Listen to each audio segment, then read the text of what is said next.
সকাল সবাইকে। দেখেন সকালবেলা কি করব, বেগুন ভাজি আর ভাত, সাদা ভাত। বেগুনে একটু হালকা হলুদ, লবণ, একটু গুঁড়া মরিচ দিয়ে দিছি।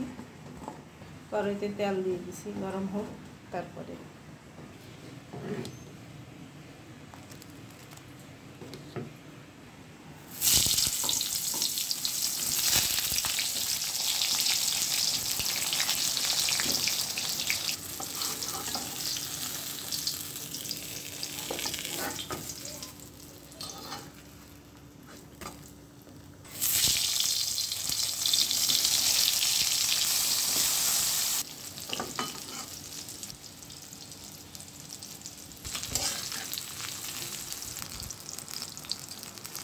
এই দেখুন রেডি, আমার ভাজা শেষ।